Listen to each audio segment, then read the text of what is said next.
Bonsoir à tous, merci de nous retrouver sur TV Sud pour votre journal. Voici les titres de ce mardi 11 septembre.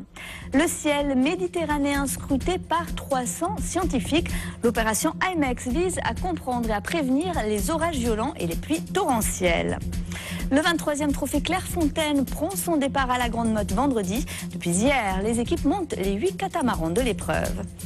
Et puis en fin de journal, on reviendra sur la finale de la 8e édition de Graines de Raster qui a une nouvelle fois mis en avant les jeunes talents de la course camarguaise. C'est une campagne de mesures météo inédite en Europe. Pendant 2 mois, 300 scientifiques vont scruter les pluies et les orages violents sur le pourtour méditerranéen. Des observations menées aussi de l'intérieur.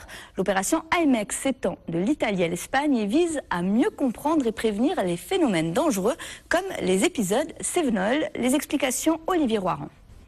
Ils sont installés depuis le 5 septembre dans un camping de la Grande Motte dans l'Hérault, mais ils n'auront pas le temps de faire du tourisme. Des scientifiques du CNRS et de Météo France ont activé le centre de coordination du programme IMEX. Depuis ce quartier général, ils vont lancer une multitude de missions d'observation sur le pourtour méditerranéen. Tous les matins, nous faisons un briefing avec des prévisionnistes de la situation météorologique et hydrologique et océanique des prochains jours pour identifier des situations entre l'Espagne et l'Italie, propice au déclenchement de ces orages très forts qui peuvent provoquer des inondations catastrophiques. Nous analysons les prévisions et des décisions sont prises d'activer, de mettre en alerte soit des services de mesure au sol, soit au contraire des avions. Et justement, sur le tarmac de l'aéroport de Montpellier, 2 avions sont prêts à décoller, un ATR et un Falcon truffés de capteurs et de radars. À l'intérieur, une dizaine de scientifiques s'installent. Ils vont collecter les données enregistrées au cœur des orages. Avec l'ATR, on va documenter tout ce qui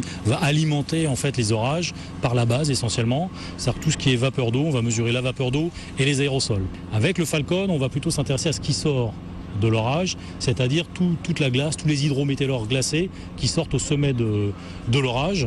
Et là, on va essayer de caractériser leur densité, leurs caractéristiques, afin en fait d'avoir une idée du réservoir potentiel de vapeur d'eau ou d'eau liquide qui pourrait être déversée sur un lieu donné. Et la destination du moment, c'est une zone orageuse au nord de l'Italie. Dans notre région, le ciel est encore dégagé, mais en cette saison, un orage peut très vite remonter de Méditerranée. D'autres systèmes de mesure au sol ont donc été installés sur l'aérodrome tout proche de Candiargues. Lorsqu'il s'agit de remonter de sud, donc les passages nuageux vont passer donc au-dessus de ce super site. Et donc ici, nous devons échantillonner le mieux possible la masse d'air qui va passer. En travaillant sur la concentration en gouttelettes d'eau, les mesures de vent et ainsi que le type d'aérosol que l'on peut retrouver. Donc par exemple des poussières désertiques et la taille des aérosols, ça donnera une information très précieuse, notamment pour améliorer nos modèles de prévision et aussi les systèmes d'alerte que l'on peut apporter lors de phénomènes cévenols. On essaye d'affiner nos prévisions pour effectivement descendre, je n'irai pas jusqu'au quart d'heure, mais au moins descendre jusqu'à des choses autour de l'heure pour donner une alerte suffisamment tôt. Car c'est bien l'enjeu de l'expérimentation IMEX, mieux anticiper les phénomènes météo dangereux. La phase intensive d'observation s'achèvera le 6 novembre. Il faudra ensuite analyser les données, une étape qui devrait durer au moins 2 ans. À Nîmes, bientôt un nouvel épisode dans la bataille juridique pour la présidence de la CCI.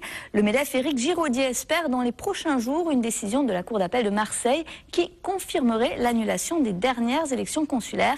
Le scrutin de février 2012 qui avait porté Henri Douai, candidat CGPME à la tête de la CCI.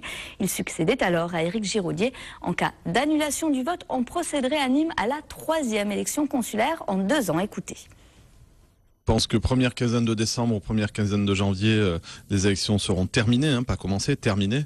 Alors, je suis satisfait, si vous voulez, pour les entreprises, pour les commerçants, pour les dossiers phares qui ont été complètement abandonnés au cours de cette année. Mais je ne suis pas satisfait d'être obligé de voter une 3e fois pour des élections de CCI. Ce n'est pas la demande des chefs d'entreprise, ce n'est pas la demande des commerçants. C'est totalement anormal et aberrant la situation dans laquelle nous nous trouvons. C'est pour cela que beaucoup de chefs d'entreprise, de syndicats, de branches, de clubs de zone m'ont demandé d'ores et déjà de travailler sur une liste unique représentant le monde professionnel sur notre territoire pour ces prochaines élections à la CCI. 2,5 tonnes de résine de cannabis saisie sur le parking d'une grande surface à Nîmes hier. Il s'agirait du chargement d'un camion provenant du Maroc et débarqué à Sète. C'est la police judiciaire de Paris qui a procédé à cette importante saisie. 8 personnes ont été interpellées, dont 2 Nîmois. La résine de cannabis était destinée au marché local. Montpellier sur le podium des villes où il fait bon étudier. La capitale du Languedoc-Roussillon se classe 3e dans le palmarès publié par le mensuel L'Étudiant, juste derrière Toulouse et Grenoble. Montpellier est en tête pour les sorties make-up de la 33e place seulement en ce qui concerne le logement étudiant. Et pour établir ce classement, 8000 jeunes ont été interrogés dans 41 villes. Depuis le début de la semaine, les catamarans du trophée Clairefontaine sont arrivés à la Grande Motte. Les 8 embarcations strictement identiques sont en cours de montage avant le départ de la 23e édition de la régate vendredi. Reportage Charlène Beauvant et Alice Robinet. Depuis une semaine, l'équipe de Sailing One assemble 8 catamarans. Ce seront les embarcations des skippers qui participeront au trophée Clairefontaine. Les catamarans arrivent par container. Nous avons derrière nous 4 containers 40 pieds qui font à peu près 12 mètres et quelques. Et donc par container, il y a 2 catamarans entiers, c'est-à-dire 4 coques, 2 mâts, 2 baumes, les poutres avant et arrière, tout le matériel nécessaire au montage des catamarans. Chaque compétiteur et son équipage ont leur spécialité, mais ils s'affronteront sur des bateaux strictement identiques. Sélectionnés parmi les meilleurs, les navigateurs tenteront de succéder à Loïc Perron et Franck Hamas. Si la météo est clémente, de nombreux spectateurs sont attendus sur les digues de la Grande Motte, qui accueille ce trophée pour la 4e fois. La Grande Motte réunit pas mal d'avantages pour nous, notamment un super stade nautique qui est vraiment proche de la digue, de façon à ce que tous les spectateurs puissent voir au plus près les régates. Les bateaux seront mis à l'eau demain matin pour effectuer les derniers tests. Et les champions de voile s'affronteront les 14, 15 et 16 septembre au large de la Grande Motte. Parmi les navigateurs, le tenant du titre, Nicolas Charbonnier. La saison s'annonce relevée pour le MAHB à l'occasion de la présentation officielle de l'équipe de hand de Montpellier. Aujourd'hui, le staff et les joueurs sont revenus sur les enjeux de cette saison 2012-2013. En championnat, les recrues prestigieuses du PSG et de Chambéry notamment en font de sérieux candidats au titre. D'autant plus que le MAHB disputera en parallèle la Ligue des Champions. Et parmi les nouveautés cette saison, Nicolas Karabatic passe son brassard de capitaine aux 2 ailiers, Michael Guigou et Dragan Gadjic, 2 capitaines complémentaires. Écoutez. Moi et Mika, nous sommes les capitaines maintenant. C'est un grand honneur. Pour moi, une surprise aussi. Ce qui est important en tout cas, c'est vrai que là on a une grosse partie du collectif qui est étrangère, donc même si je parle anglais avec eux, voilà, il y a une proximité qui est importante à faire très rapidement. On n'a jamais eu autant de joueurs qui ont changé sur la base arrière, donc par rapport à ça, ça nécessite beaucoup de dialogue, beaucoup de discussions en dehors, savoir ce que les joueurs attendent, voilà, comment ils vivent leur intégration aussi. Donc on va essayer d'être proche d'eux par rapport à ça. Le MAHB qui entame la saison régulière jeudi face à Billières à Pau. De l'escrime, de l'escalade, de l'équitation, encore du rugby. Au total, Vital Sport fera découvrir une 50aine d'activités sportives au grand public tout le week-end dans la zone commerciale Odysseum à Montpellier. Une initiative des magasins Decathlon parrainée par des sportifs de haut niveau comme le capitaine du MHR et international de rugby, Fulgence Ouedraogo.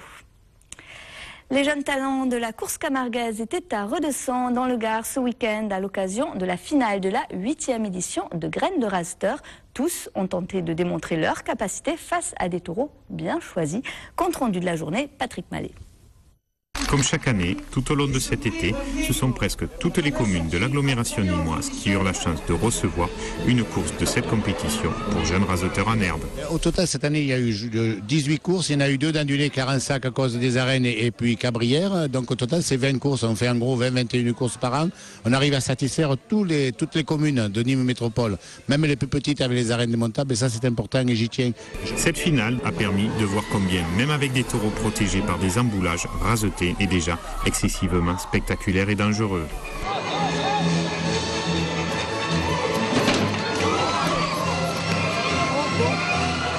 On a passé un très bon moment. Il y a eu Carmen à presque tous les taureaux.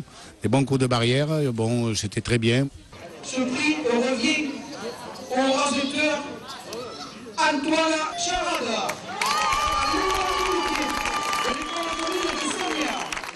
Ce samedi, et pour la dernière fois, la Coupe au Santo pouvait donc clôturer cette saison de Filibio dans les villages de Nîmes Métropole.